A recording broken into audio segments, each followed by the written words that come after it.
بسم اللہ الرحمن الرحیم۔ السلام علیکم ورحمۃ اللہ وبرکاتہ۔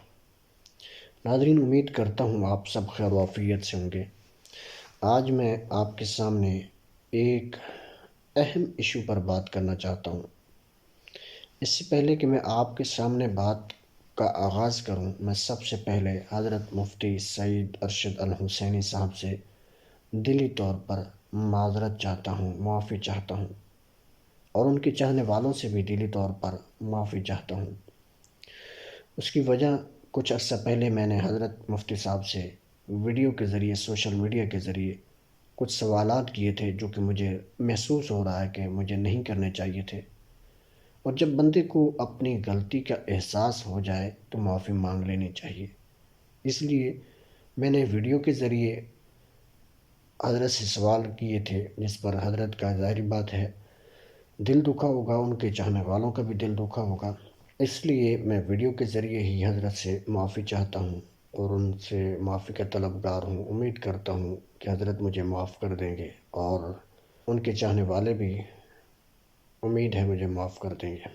اس کی وجہ ہم سب کے سامنے ہے۔ جنگ میں جو ہوا، پوری صورتحال آپ حضرات جانتے ہیں کہ ایک شخص کرسی کی خاطر اپنی ہی جماعت کو، جس جماعت کا وہ سربراہ ہے، اسے کالعدم قرار دے رہا ہے، اور اس نے اتنا بھی خیال نہیں کیا کہ جماعت کے بانیان کون تھے۔ کم از کم انہی کی شہادتوں کا، ان کی قربانیوں کی لاج رکھ لیتا، لیکن نہیں۔ اور پھر اس شخص کو دہشت گرد قرار دے رہا ہے، اس کو یعنی دہشت گردوں کے ساتھ وابستگی ہے، تعلق ہے اس شخص کو، جس شخص کے باپ کا جانشین بن کر آیا۔ خیر، یہ باقی ساری صورتحال آپ سب کے سامنے ہے۔ تو میں آج حضرت مفتی صاحب سے معافی کا طلبگار اس لیے ہوں کہ حضرت مفتی صاحب سچے تھے، حق پر تھے۔ جو بھی اس سربراہ کے سامنے آیا ہے اس کو ہٹایا گیا ہے۔ آپ سچ کہتے تھے کہ ان کی گاڑیوں میں شہداء کا خون چلتا ہے۔ اس کی مثال ملک اسحاق شہید رحمۃ اللہ علیہ، جیسے ہی ان کے اگینسٹ گئے تو ان کو شہید کروا دیا گیا۔ پھر اس کے بعد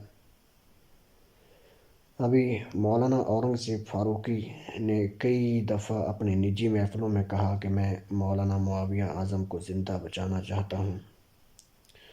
تو اس سے ہمیں یہی سمجھ آتی ہے کہ مولانا مسعود الرحمن عثمانی شہید رحمۃ اللہ علیہ، وہ بھی حضرت ان سربراہ سے جنگ کی سیاسی صورتحال پر کافی اختلاف رکھتے تھے، اور جنگ میں جو تالاب کمیٹی میں جو جلسہ ہوا اور ان کے ساتھ جو بدتمیزی کی گئی، مائک تک چھینا گیا، یہ ساری جماعتی حضرات سارا کچھ جانتے ہوں گے۔ تو حضرت مولانا مسعود الرحمن عثمانی صاحب بھی ان صاحب سے، جو کہ جماعت کے سربراہ ہیں، ان سے کافی حد تک اختلاف رکھتے تھے جنگ کی سیاسی صورتحال پر، جس کی وجہ سے ان کو بھی راستے سے ہٹا دیا گیا۔ اور معاویہ اعظم کو جو زندہ بچانے کی باتیں مولانا اورنگزیب فاروقی صاحب کرتے ہیں کہ میں ان کو زندہ بچانا چاہتا ہوں،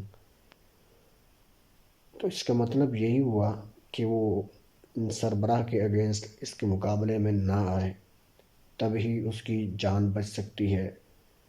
یعنی جو بھی ان کے سامنے آئے گا اسے ہٹا دیا جائے گا۔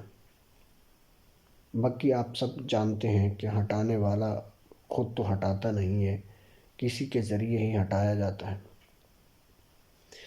بس یہ ساری صورتحال ہم سب کے سامنے ہے، آپ حضرات کے بھی سامنے ہے۔ اس پر مجھے لگا کہ میں غلط تھا، اور میں آج بھی سمجھتا ہوں کہ میں غلط ہوں، تو میں اپنی غلطی کو تسلیم کرتا ہوں، اور میں حضرت مفتی سعید ارشد الحسینی صاحب سے معافی کا طلبگار ہوں، اور ان کے چاہنے والوں سے بھی میں معافی چاہتا ہوں۔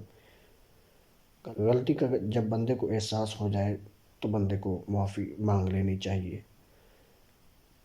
سوالات چونکہ سوشل میڈیا کے ذریعے کیے گئے تھے، ساری بات ہے ان کے چاہنے والوں کا، ان کے فالوورز کا، ان سے محبت کرنے والوں کا بھی دل دکھا ہوگا۔ تو اس لیے میں چاہتا ہوں کہ ویڈیو کے ذریعے ہی آپ حضرات سے بھی معافی مانگی جائے اور حضرت مفتی صاحب سے بھی معافی مانگی جائے، اور کبھی موقع ملا تو انشاءاللہ حضرت مفتی صاحب کے سامنے بھی آ کر ان سے معافی مانگوں گا۔ امید کرتا ہوں کہ آپ مجھے معاف کر دیں گے۔